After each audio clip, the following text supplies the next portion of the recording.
Ever wonder what secrets are hidden in your DNA? I mean, like, really, what can it tell us about where we come from, ancestry, but also like potential health issues? It's pretty fascinating, and tons of people are curious about it. And there's one company that's been leading the way and making all this accessible directly to people like you and me. Today, we're taking a deep dive into 23andMe. Okay. We've got a whole bunch of information. We've pulled research reports. We've got their financial statements, really trying to get a handle on this company. Sounds good. And what we want to do today is give you the key insights into their business, how are their finances doing, and what's going on in their market. We're going to cover it all. So consider this like a crash course on 23andMe. Everything from like the tech they use to what investors think of them. Ready to jump in. Let's do it. So 23andMe, at their core, they're a consumer healthcare company, but with a big emphasis on genetics. Basically, they offer these direct-to-consumer genetic tests. You order a kit, spit in a tube, and they analyze your DNA and give you these reports on your ancestry and potential health risks. Yeah, it's pretty amazing what you can learn from just a little bit of saliva these days. So they really are at the forefront of personalized medicine in a lot of ways. But it's not just one test, right? They have a whole menu of options. Definitely. And that's a smart strategy. They're not just going for one slice of the market. Yeah. You can get the Ancestry service if you're just curious about your family tree. Then there's the Health Plus Ancestry service for a more well-rounded look. And then they've got these different membership tiers like 23andMe Plus and even a 23andMe Plus Total Health option. Right. So they cater to everyone from the casual genealogist to someone who's super proactive about their health and wants all the bells and whistles. It seems like they're trying to appeal to a really broad audience, which makes sense. Mm. The more people they can reach, the more data they collect, and that data is their most valuable asset. Absolutely. That massive database of genetic information they've built is one of the largest in the world. Millions of users, and they say something like 80% consent to participate in research, which is pretty impressive. Wow, 80%, that is huge. So they're using that data not just for those individual reports, but also to partner with other companies, right? Mostly in the pharmaceutical and research world. Exactly. Think about it. This huge collection of genetic data linked to health information is a gold mine for drug discovery and development. I mean, it could potentially revolutionize how we create new medicines. We even saw they've got this ongoing partnership with GSK, GlaxoSmithKline, the big pharmaceutical company. And just from an amendment to that deal, they pulled in $19.3 million in the third quarter of their fiscal year 2025. Yeah, that's a significant chunk of change, but it's important to remember they classified that as non-recurring revenue. So it's a nice boost, but not something they can bank on every quarter. Right, so not a consistent source of income. And they've also been trying to expand beyond just these tests. They acquired Lemonade Health, which is a telehealth platform. Right, probably figuring they could create a more integrated experience, like you get your genetic results and then boom, you can connect with a doctor virtually to discuss them. Smart, but it doesn't seem to be going so smoothly. We saw Yeah. that their telehealth revenue actually declined recently. Yeah, it could be they're having trouble scaling it up, or maybe integrating it with their existing business isn't as easy as they thought. So it just goes to show, even with all this valuable data, it's not a guaranteed win. For sure. There's a lot more to building a successful business than just having great data. So let's take a step back and recap their business model. It's a mix of selling the tests and subscriptions, giving access to that database to researchers, and then this telehealth play, which, well, seems to be struggling a bit. Exactly. And their product lineup is pretty impressive. You've got everything from ancestry composition reports to health predisposition reports for things like diabetes or even Alzheimer's. They offer carrier status reports, wellness reports, even reports on traits like, are you likely to have a flush reaction to alcohol, or even things like your musical pitch or food preferences. They even do pharmacogenetics reports. Pharmacogenetics, that's a mouthful. What is that? Basically, it looks at how your genes might affect how you respond to certain medications. So it can help doctors prescribe the right drug and the right dosage for you based on your DNA. It's a pretty cool application of genetics. That's amazing. So they're really trying to cover all the bases, and then you've got those different membership levels that add even more features, like their top-tier 23andMe plus Total Health. That one even includes exome sequencing, which is a way more in-depth look at your DNA, and access to clinicians. So they've really built out a layered approach. It's a pretty comprehensive offering, but what's interesting is for a company that's genotyped over 14 million people across 36 countries. That's huge. Yeah. Their market cap is surprisingly low, only somewhere between $30 and $50 million. And their stock price has really taken a tumble since its peak. So they have all this reach, a massive database, all this Right. technology, Yeah. and they're not exactly being valued like a giant. So clearly the market isn't fully convinced. Yeah, it makes you wonder what they're missing. But at the end of the day, their value proposition is pretty clear. It's all about empowering individuals with their own genetic information. Right. Give them insights that might lead to a healthier future, let them trace their ancestry, even connect with relatives they never knew they had. It's really democratizing access to this kind of information. And if you look at the broader industry trends, personalized genomics is poised for huge growth. Aging populations, the rise of precision medicine, people are becoming more proactive about their health. Mhm. It's the perfect storm for this kind of testing. And they're not the only ones playing in this field. You've got Ancestry DNA, Living DNA, MyHeritage. There was even talk of 23andMe being acquired by Ancestry.com, but it got shot down over antitrust concerns. Yeah, so it's a competitive space. And the regulatory environment is a big factor, too. 23andMe being the first to get FDA approval for their direct-to-consumer tests, that's a big feather in their cap. Definitely gives them an edge. Plus, you have all the data privacy stuff to deal with, GDPR, CCPA, all those regulations. It's not an easy market to break into. Right. Requires a lot of capital navigating all those regulations, building that trust with customers.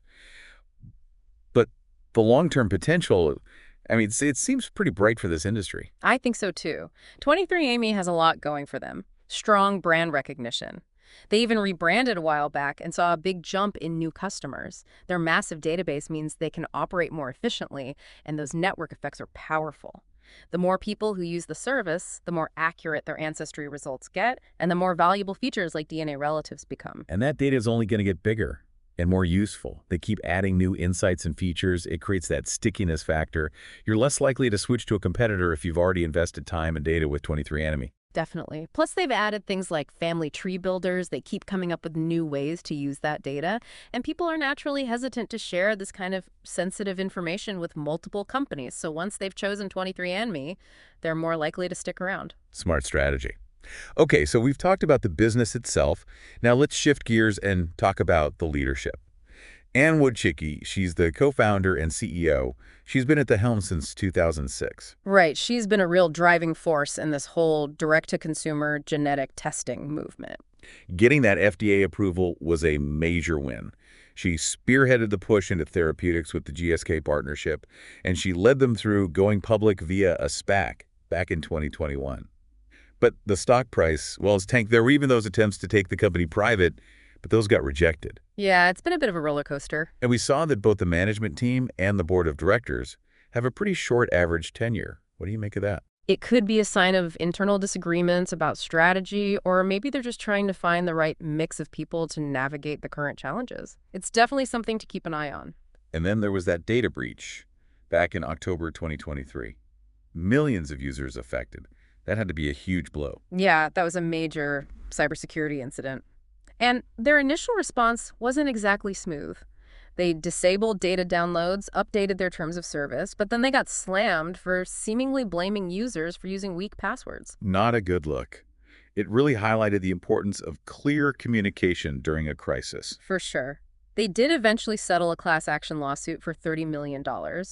But even that settlement has run into some complications in court. The whole thing raised a lot of questions about their crisis management protocols. They say they're committed to protecting user privacy. No sharing data with employers or insurers without consent. They even have a transparency report about law enforcement requests. But some people argue that their actions don't always match their words. There have been surveys indicating that some users weren't even aware that data sharing for research was part of the business model. And after the data breach, there was a lot of criticism about their transparency. It really highlights this tension between their need to use the data for research and the need to maintain user trust. So when it comes to how the management team handles these ethical questions, it seems like there's room for improvement. Yeah, they've got some work to do to rebuild trust. Okay, let's move on to their financial performance. How healthy are they financially? Well, their market cap is pretty tiny. We already mentioned that. Between 30 and 50 million, which puts them squarely in the microcap territory. That usually means higher risk and more volatility. And their price-to-earnings ratio, consistently negative. In other words, they're not making money. Not a good sign. How about revenue growth? Are they at least growing their top line? It's a bit of a mixed bag. Their last quarter showed an increase, but that was mainly due to a one-time influx of research revenue. If you look at their core consumer services revenue, that actually declined. And they had some pretty big year-over-year drops in previous quarters. The one bright spot is their consumer subscriptions. Those have been growing, so some people are finding value and sticking around. So it's not all doom and gloom, but those profit margins. Oof, yeah. Their gross profit margin is actually positive, meaning they make money on each test or subscription after accounting for the direct costs. But their operating margin and net profit margin are deep in the red. Basically, their operating expenses are eating up all those profits and then some. So they're spending way more than they're bringing in. Right. What about debt? Are they drowning in debt trying to keep afloat? Actually, their recent reports show no debt on their balance sheet. Wow, that's a bit surprising. No debt is usually a good thing, gives you more flexibility. But some earlier reports had different numbers, so it's definitely something to watch closely. Okay, so no debt, but are they generating cash? What about their free cash flow? Not good. Consistently negative, they're burning through cash at a pretty alarming rate. Some reports even suggest they have a limited cash runway. That's a big red flag. If they don't turn things around soon, they could be in real trouble. And we talked about their price-to-book ratio being below 1. That could be a sign of being undervalued, but you said we have to be careful with unprofitable companies. Exactly. A low price-to-book ratio can mean the market isn't giving them enough credit, but with a company that's losing money, it could also mean the market just doesn't believe their assets are worth what they say they are. So, financially speaking, they're in a tough spot. Not profitable, burning cash, limited runway, no debt, but that's about the only good news. It's definitely a precarious situation. They've been in the red for years, and they're not expected to become profitable anytime soon. No dividends, which is normal for a growth company, but it's not like they have the profits to pay them anyway. And their return on invested capital, consistently negative. That basically means they're destroying value, not creating it. Yikes. Not exactly what investors want to hear. All right, we've covered the business, the management, and their financial situation. When we come back, we'll dig into how the market is viewing all of this, who owns the company, and what risks and opportunities they're facing moving forward. Stick with us. Sounds good. Welcome back to the Deep Dive. We're continuing our analysis of 23andMe, and now we're going to get into market sentiment. Basically, how does the market feel about this stock? Well, the general feeling is pretty negative. It's currently trading as a penny stock, which is never a good sign. And the stock has fallen a long way since its peak back in 2021. There are even concerns that it could be delisted from NASDAQ if the price doesn't recover. The mass resignation of those independent board members, the rejection of those privatization offers from the CEO, it's all added to this negative sentiment. And the stock is super volatile, which usually means investors aren't very confident. So not a lot of optimism out there. What are the analysts saying? Do they see any light at the end of the tunnel? It's a mixed bag. Back in August 2023, some analysts were still giving it a buy rating, but overall the price targets have been trending downwards. Not encouraging. No, not really. In February 2025, there was actually a consensus strong buy rating, but the average price target was basically right around the current price, meaning they didn't expect much growth in the near term. The average one-year price target does suggest some potential upside, but there's a lot of uncertainty baked into those projections. So the market isn't exactly bullish on their prospects. And what about all the recent news? It seems like every headline about 23andMe lately has been negative. You're right. It's been a rough stretch. They restructured the business, laid off employees, shut down their therapeutics division. All that probably spooked investors. The 2023 data breach, the lawsuits, the hit to their reputation, that was a big blow. And then the board resignations, the failed privatization attempts, it all creates this image of instability. Even the reverse stock split they did, where they basically combined 20 shares into one to boost the price, that's often seen as a desperate move by companies trying to avoid delisting.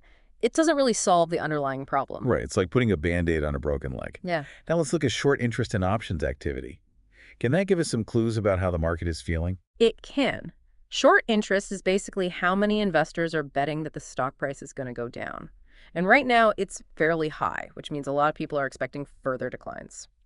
The days to cover ratio, that tells you how long it would take those short sellers to cover their positions if they had to buy the stock back, is around 4.7 days. Not super high, but still indicates some bearish sentiment.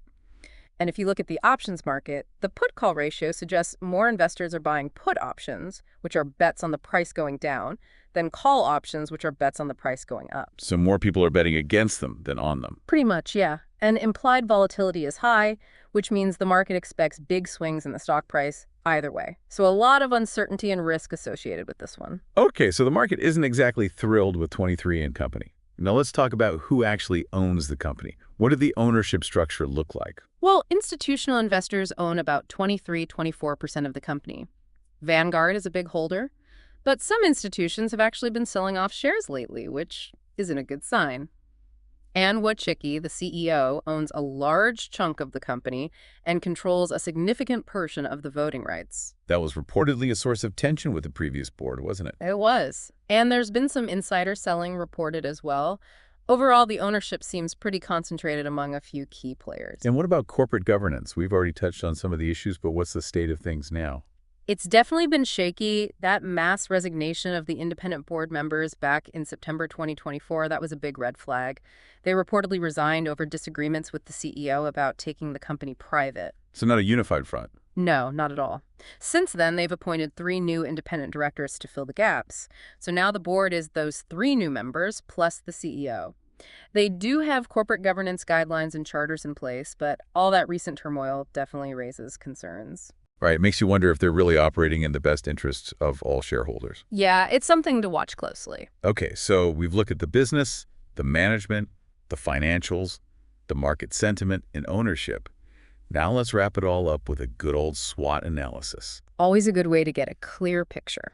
So let's start with the strengths. Yeah. What does 23andMe have going for them? Well, they've got that strong brand recognition. That's huge.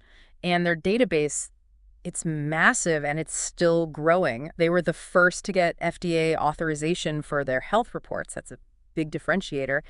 They were pioneers in this space, and they've got those valuable research collaborations, plus they're using cutting-edge technology. So there's a lot to like there. But those strengths are tempered by some pretty significant weaknesses. No doubt. They're losing money, they're burning cash, and their cash runway is reportedly pretty short. Their revenue growth has been declining in key areas, and their operating expenses are high. Then you have the fallout from that data breach, the damage to their reputation and their finances, and then the corporate governance issues, the whole mess with the board, and the fact that they had to shut down their therapeutics business. It's a long list of concerns. It sounds like they're facing some serious headwinds. They are, but it's not all doom and gloom. There are still opportunities out there. Right. Every cloud has a silver lining.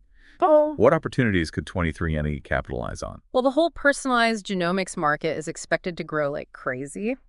And the trend towards precision medicine and preventative healthcare, that plays right into their strengths. They've got this incredible database that they can monetize even further through research partnerships. They could expand internationally. There's a whole world of potential customers out there. That's true. They've barely scratched the surface globally. Right. And there are always new advancements in genetic research and technology that they can leverage to create even better products and services. They could even acquire other companies or form strategic partnerships to expand their reach and capabilities. So they're not out of the game yet, but they've also got some significant threats to contend with. Definitely. The competition in this space is fierce, and the regulatory landscape is always changing, could get even stricter.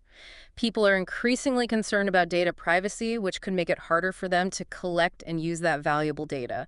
And there's always the risk of another data breach. Cybersecurity is a huge issue for any company that holds sensitive data. Absolutely. And then you have to consider their reliance on those research collaborations. That can create some unpredictable swings in revenue. What if those partnerships dry up or new technologies come along and make their offerings obsolete? That's a risk you can't ignore. Plus, let's not forget the negative market sentiment and their need for cash. Those are major hurdles. They are. So to sum it all up, 23andMe is a fascinating company. They've got a lot of potential with that strong brand, their massive database, and their position in a growing industry. But they're also facing some major challenges. It's a classic high-risk, high-reward situation. Exactly. From a value investing perspective, it's a tough call. They've got some valuable assets, but their financial performance is weak, they're struggling to make a profit, and there are concerns about their management and corporate governance. The long-term outlook for the industry is good, but right now, 23andMe isn't meeting the typical criteria for a value investment. So what should investors do? Hold off. If you're a risk-averse investor, probably. But if you're more speculative, there might be some opportunities there. But you definitely need to watch them closely and see if they can turn things around. Can they achieve profitability, generate positive cash flow, come up with a winning strategy, and improve their governance? Those are the big questions. And of course, they need to find a way to get more cash. That's critical. All right, so that wraps up our deep dive into 23andMe. Quite a company. It really is. They've got all this incredible data, and they're trying to leverage it to improve people's lives. But they're also dealing with some serious obstacles. What I find most interesting is this question. Can they find a business model that truly unlocks the value of this genetic information while also addressing all those ethical and practical challenges? Yeah, that's the million-dollar question. How do you balance innovation with responsibility? It's something a lot of companies are grappling with these days. Absolutely, and that's something for all of us to think about. All right, if you enjoyed this in-depth analysis, be sure to subscribe to the Stock Analytics AI YouTube channel. We've got more potential stock suggestions related to this episode in the comments section. But remember, this is just for informational purposes only. It's not research or financial advice. Always do your own due diligence before making any investment decisions. Definitely good advice. Thanks for joining us on the deep dive. We'll see you next time. See you then.